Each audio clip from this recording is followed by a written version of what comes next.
So hello guys, I know I am late but fall season has begun और इस season हमें काफ़ी सारे बेहतरीन शोज़ देखने को मिल रहे हैं और इसी वजह से ऑब्वियसली आज की इस वीडियो में मैं उन शोज़ की बात करने वाला हूँ फॉल 2024 लाइनअप से जिन्हें मैं करेंटली फॉलो कर रहा हूँ।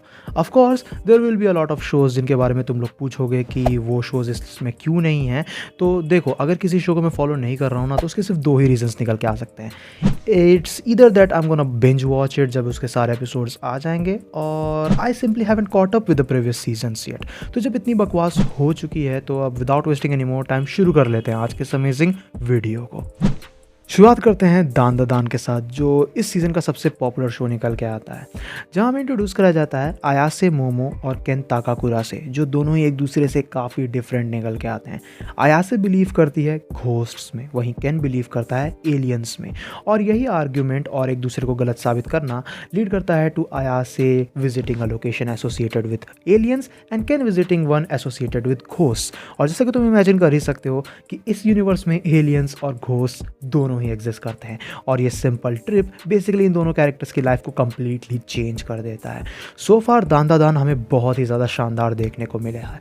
It has the right amount of weirdness and it's absolutely insane. Studio science सारू ने बहुत ही शानदार तरीके से जो है एनिमेशन क्वालिटी को संभाल के रखा हुआ है, और इसकी स्टोरी हमें बहुत ही ज़्यादा वाइल्ड जाते हुए नजर आ रही है, जिसके साथ साथ बीच बीच में काफ़ी सारे इमोशनल हेवी हिटिंग मोमेंट्स भी हमें देखने को मिले हैं सो फार। अगर तुम्हें Fooly Cooly, Panty and Stocking, Mob Psycho 100 जैसे एनिमे शोज पसंद है ना, तो दान द दान डेफिनेटली 100% रिकमेंडेड मेरे तरफ से रहेगा। तुम्हें इसे बिल्कुल भी मिस नहीं करना चाहिए। Next let's talk about my favourite show of the season, Re Zero season 3, जहां अगर देखा जाए तो ये सीज़न काफ़ी ज़्यादा बेहतरीन जा रहा है सो फार।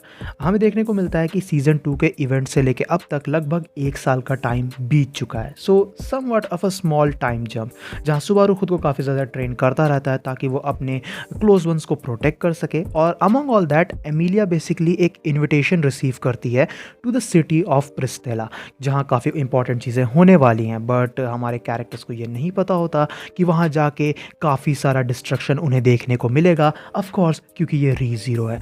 उस बेसिस से अगर देखा जाए तो रीज़ीरो सीज़न 3 बहुत ही ज़्यादा तगड़ा चल रहा है। ये सीज़न सरप्राइजिंगली हमें काफ़ी ज़्यादा एक्शन पैक्ड देखने को मिला है, जो मैं तो बिल्कुल भी एक्सपेक्ट नहीं कर रहा था, और इसके कह सकते हो कि स्टेक्स भी काफ़ी हाई चल रहे हैं।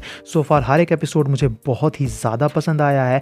कैरेक्टर राइटिंग टॉप टियर है, स्टोरी टेलिंग टॉप टियर है, वर्ल्ड बिल्डिंग तो इसकी शानदार है ही, और उस मामले में अगर देखा जाए तो रीज़ीरो का ये सीज़न भी बिल्कुल भी तुम्हें डिसअपॉइंट नहीं करता है। अगर तुम लोगों ने रीज़ीरो को चेकआउट नहीं किया है ना, तो this is the perfect time to catch up. और जो लोग कह सकते हो कि रीज़ीरो सीज़न 3 का वेट कर रहे थे, उन्हें तो डेफिनेटली ये सीज़न मिस नहीं करना चाहिए। You should jump in right in. Next let's talk about Blue Box, जिसको लेके मैं काफ़ी ज़्यादा एक्साइटेड था, and it has been living up to my expectations. जहाँ हमें इंट्रोड्यूस कराया जाता है हमारे मेन प्रोटैगनिस्ट ताइकी से, जो हाई स्कूल नया नया शुरू करता है और वो बैडमिंटन खेलता आ रहा है, बट अब वो कह सकते हो कि इसे काफ़ी कंपिटिटिव लेवल पे लेके जाना चाहता है, नेशनल्स में एंटर करना चाहता है, because his inspiration is Chinatsu, जो उसकी सीनियर निकल के आती है, whose by the way is great at basketball, whom Taiki also has a crush on. और इसी सब से लेके काफ़ी सारी चीज़ें होती हैं, and they both started to live together in the same house. और इसी तरीके से फिर कह सकते हो कि ये दोनों ही कैरेक्टर्स हमें एक दूसरे से क्लोज होते हुए भी नजर आते हैं, और एक दूसरे को इंस्पायर करते हुए भी नजर आते हैं to make progress in each of their respective sport. तो ओवरऑल अगर देखा जाए तो सो फार ब्लू बॉक्स बहुत ही शानदार हमें देखने को मिला है। स्पोर्ट्स और रोमांस का कह सकते हो कि जो कॉम्बिनेशन है वो एक बहुत ही ज़्यादा तगड़ा कॉम्बिनेशन निकल के आता है, एंड इन दोनों ही के कॉम्बिनेशन को लेकर मैंने ज़्यादा शोज़ तो देखे नहीं हैं। तुम इमेजिन कर ही सकते हो कि जो लास्ट स्पोर्ट्स रोमांस मैंने देखा था वो निकल के आता है Suzuka, which aired back in 2005, so it has been forever. And blue box कह सकते हो कि बहुत ही शानदार निकल के आता है as a romance anime and as a sports anime. ये हमें काफ़ी वेल रिटन देखने को मिला है, कैरेक्टर्स काफ़ी ज़्यादा लाइकेबल हैं, एंड ओवरऑल इसकी राइटिंग इन जनरल मुझे सो फार काफ़ी ज़्यादा सॉलिड लगी है। तो ब्लू बॉक्स इन जनरल अगर तुमने चेकआउट नहीं किया है ना, तो ये भी एक मस्ट वॉच निकल के आता है मेरे तरफ से। Next let's talk about the remake of Ranma half, which is by the way the funniest show this season. हमें इंट्रोड्यूस कराया जाता है तेंदो अकाने से, जो लड़कों से बहुत ही ज़्यादा नफरत करती है and she trains herself well so that she doesn't have to depend on anyone. But ये चीज़ हमें ड्रास्टिकली चेंज होते हुए नजर आती है रानमा के अराइवल के साथ, जो एक काफ़ी बेहतरीन मार्शल आर्टिस्ट है। और रानमा और अकाने दोनों के ही जो फादर्स हैं वो ये डिसाइड करते हैं कि they are going to get married. But there is a catch, Ranma के साथ एक एक्सीडेंट हुआ था जहाँ वो एक सुपर नेचुरल पाउंड में गिर गया था, जिसकी वजह से उसे ये कर्स मिल चुका है कि जब कभी भी वो कोल्ड वाटर के कांटेक्ट में आता है तो वो बेसिकली एक लड़की में चेंज हो जाता है। He changes into a girl and he needs hot water to transform back to his original form. और जैसे कि तुम लोग इमेजिन कर ही सकते हो कि ये पूरा सिनेरियो कह सकते हो कि काफ़ी सारे फनी और हिलेरियस मोमेंट्स को कह सकते हो कि क्रिएट करते हुए हमें नज़र आता है। रानमा हाफ सो फार हमें बहुत ही हिलेरियस देखने को मिला है। It is a classic and if you guys don't know, I am a huge fan of Rumiko Takahashi. She is one of the most influential shonen mangakas of all time. She is the creator behind Inuyasha, Urusei Yatsura and of course Ranma कह सकते हो कि एक काफ़ी पुराना anime निकल के आता है जिसका ये रीमेक हमें देखने को मिला है। And so far this show has been hilarious. इसके हर मोमेंट्स मुझे काफ़ी ज़्यादा पसंद आए हैं। It's a proper good time pass show और साथ ही साथ एनिमेशन क्वालिटी भी इसकी हमें काफ़ी बेहतरीन देखने को मिली है क्योंकि मापा ने इसे एनिमेट किया है। जिसके साथ साथ क्योंकि इसमें मार्शल आर्ट्स का भी एंगल मौजूद है तो कुछ काफ़ी बेहतरीन फाइट सीन्स वगैरह भी हमें देखने को मिल जाते हैं। Overall it's a complete package, so तुम्हें इसे बिल्कुल भी मिस नहीं करना चाहिए। Last but not the least, 365 days to the wedding. I know another romance anime, but इस सीज़न हमें मैक्सिमम रोमांस शोज ही देखने को मिले हैं। अब हमें इंट्रोड्यूस करा जाता है ताकुया और रिका से। दोनों ही जो है एक ट्रैवल एजेंसी में काम करते हैं और दोनों ही काफ़ी इंट्रोवर्टेड भी हैं। नाउ एक दिन होता ये है कि the manager announces that someone has to transfer from this branch to Alaska, जो चीज़ काफ़ी ह्यूज निकल के आती है if you think about it.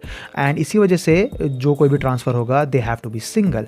Now this led to Takuya and Rika coming up with a strategy कि ये लोग ऐसा प्रिटेंड करेंगे और ये लोग ऐसा बताएंगे कि they are about to get married, क्योंकि इन दोनों में से कोई भी अपने होम टाउन को छोड़ना नहीं चाहता है। तो कुछ इसी तरीके से कह सकते हो कि काफ़ी इंटरेस्टिंग प्लॉट हमें डेवलप होते हुए नजर आता है इस एनिमे के अंदर। And it's a pretty good wholesome show to be honest. It's a scene and romance, तो यहाँ पे कह सकते हो कि हमें एक प्रॉपर अडल्ट कास्ट भी देखने को मिली है। तो तुम उन लोगों में से एक हो जिन्हें कह सकते हो कि एक्चुअल अडल्ट कास्ट वाले शोज पसंद आते हैं, तो तुम इस शो को डेफिनेटली चेकआउट कर सकते हो। It's a pretty decent one. Animation quality हमें उतनी कुछ खास देखने को तो नहीं मिली है, but it's a really good show. इसके कुछ कह सकते हो कि हमें काफ़ी अच्छे मोमेंट्स देखने को मिले हैं सो फार, और बीच बीच में थोड़े सीरियस अंडरटोन्स भी देखने को मिलते हैं। और इन सब के बीच में एक कैच भी है जहाँ कह सकते हो कि हमारे मेन कैरेक्टर्स को पता चलता है कि कोई इन्हें ब्लैकमेल भी कर रहा है इन सब के लेके। तो ओवरऑल काफ़ी सारी चीज़ें हैं इस शो में जो तुम्हें पसंद आ सकती है। It's a pretty good one to be honest.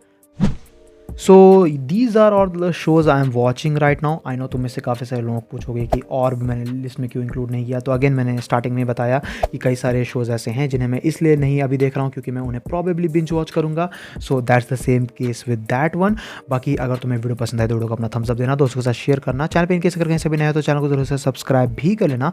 और तुम लोग मुझे नीचे कमेंट सेक्शन में बताओ कि तुम लोग किन किन फॉल एनीमे शोज़ को अभी करेंटली फॉलो कर रहे हो और तुम्हारा पर्सनल फेवरेट फॉल टाइटल कौन निकल के आता है सो फार। तो मैं मिलूंगा तुमसे ऐसे किसी नेक्स्ट वीडियो में। Till then bye, stay tune, stay awesome.